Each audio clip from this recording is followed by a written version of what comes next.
Shalom and Baruch Haba. Welcome to Biselleh Torah, which today is being brought to you by Dove. Not the soap, but the bird.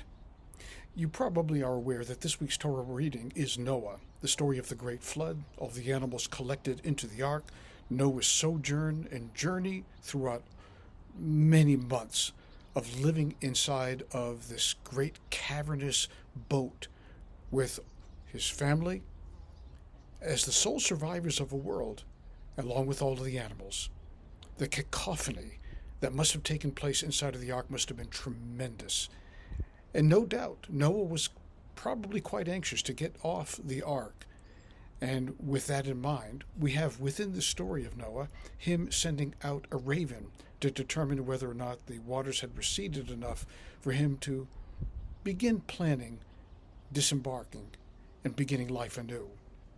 As he dispatches the raven with hope in his eyes, he notes that the raven flies off but does not return. He waits some bit of time before dispatching a second bird. This time the bird is a dove. Noah lets the dove go. The dove circles a couple of times and flies off, and then returns much later, utterly exhausted, carrying a twig in its mouth, a twig from an olive tree, giving Noah and all else in the ark a sense of hope and redemption that they finally or are about finally to disembark and to start life. Noah sends the dove off a second time, and the dove does not return, obviously having found its own roost, its own home. But noteworthy it is that the dove chose to return with the sprig in its mouth the first time. It didn't need to do so, did it? Because if it found a tree somewhere, it could have just rested on the tree, lived off the olives or whatever was available to it, and not have returned with the message to Noah.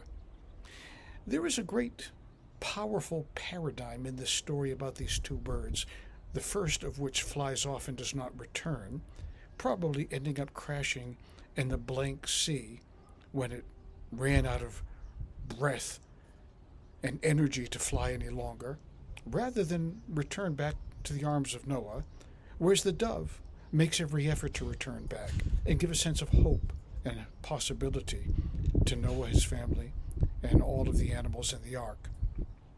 And then finally, when it does not return a second time, then Noah understands that the message is quite clear. The dove is safe, and we're going to be safe. It really represents these two birds, two different kinds of personality. There's some people that see only a dank, dark, blank canvas in front of them with no hope and no redemption, and ultimately crash. And then there's the other type of figure that sees hope, even with the rising tide around them, even with the world being suffused by water. They still see hope. I always think about a shadow. I look at my shadow in the sunshine today, or even when it grows dark. And sometimes I can't even see the sun because clouds are obscuring it, or perhaps the sun has already set. But if I can see a shadow, I know that there's somewhere that there is light. This, too, is a symbol of a kind of personality that looks for redemption.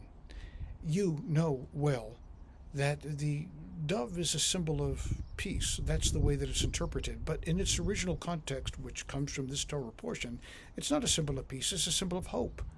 It's a symbol of renewal, that even when the world grows oh so very dark, there's always a new beginning, new hope, a new leaf, a new twig, new growth, new possibility.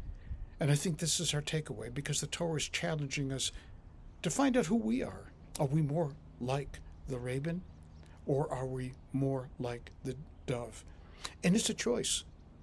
Nothing is predetermined as far as our character is concerned. We are who we make ourselves to be. And the Torah is willing us, perhaps even begging us, to make our choice well-based in these two animals that are paradigms for humanity. Choose well.